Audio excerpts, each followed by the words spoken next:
প্রায় 17,000 ভ্যাকেন্সি নিয়ে সিজিলের নোটিফিকেশন কিন্তু চলে এসেছে। সেক্ষেত্রে আমরা দেখব 24/6/2024 নোটিফিকেশান অলরেডি স্টার্ট হয়ে গেছে, অ্যাপ্লাই শুরু হয়ে গেছে।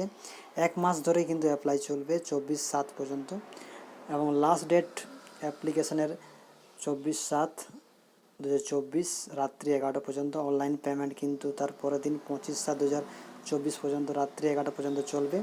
আবার টায়ার 1-এর পরীক্ষার কিন্তু অ্যাকসেপ্টেড সময় দেওয়া হয়েছে সেপ্টেম্বর থেকে অক্টোবর, এবং টায়ার 2-এর ক্ষেত্রে ডিসেম্বর মাস। এগুলো কিন্তু সম্পর্কে বলা আছে নোটিফিকেশানে। তাছাড়া বিভিন্ন পদ সম্পর্কে দেওয়া আছে, এজ লিমিট সম্পর্কে দেওয়া আছে, সেটা কিন্তু ভালো করে নজরে রেখে আপনারা পরীক্ষা দিতে যাবেন। এবং এসটি এসসির ক্ষেত্রে ছাড় যেসব রয়েছে সেই ছাড়গুলো সম্পর্কে দেওয়া আছে এখানে। এসটি এসসির ক্ষেত্রে 5 বছর, ওবিসির ক্ষেত্রে 3 বছর, ফিজিক্যাল হ্যান্ডিক্যাপ ওবিসির ক্ষেত্রে 13 বছর, এবং ফিজিক্যাল হ্যান্ডিক্যাপ এসটি এসসির ক্ষেত্রে 15 বছর। এভাবে কিন্তু ছাড় রয়েছে। এক্স সার্ভিসম্যানের ক্ষেত্রে 3 বছর। এই ডিউরেশনগুলো কিন্তু রয়েছে, বিভিন্ন পদের ক্ষেত্রে বিভিন্নভাবে রয়েছে। অন্যদিকে আরও অনেক কিছুই দেওয়া রয়েছে, যেগুলো নোটিফিকেশানটা ভালো করে পড়ে আপনারা সেগুলো বুঝতে পারবেন।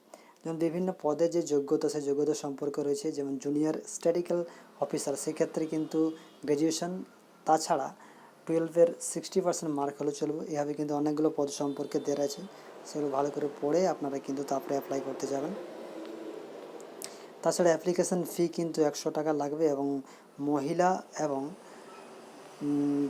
ক্ষেত্রে কিন্তু, এবং এসটিএসসির ক্ষেত্রে কোনো চার্জ লাগবে না। এক্সামিনেশন সেন্টার সম্পর্কে এখানে দেওয়া রয়েছে, যার যেখানে সুবিধা সেখানে কিন্তু অ্যাপ্লাই করে নেবেন। এভাবে কিন্তু পুরোটা দেখে আপনারা কিন্তু টায়ার 1 এবং টায়ার 2 সম্পর্কে জেনে অ্যাপ্লাই করবেন। টায়ার 1-এর পরীক্ষার ক্ষেত্রে যেসব বিষয়গুলো রয়েছে সেগুলো বিষয় সম্পর্কে দেওয়া রয়েছে এখানে। রিজনিং দেওয়া রয়েছে, জেনারেল অ্যাওয়ারনেস, ম্যাথ এবং ইংলিশ, এগুলো 50 নম্বর করে থাকবে। অন্যদিকে টায়ার 2 সম্পর্কে রয়েছে সিজন 1, সিজন 2 সম্পর্কে। প্রত্যেকটা বিষয় সম্পর্কে ভালো করে নলেজ নিয়ে আপনারা কিন্তু অ্যাপ্লাই করবেন।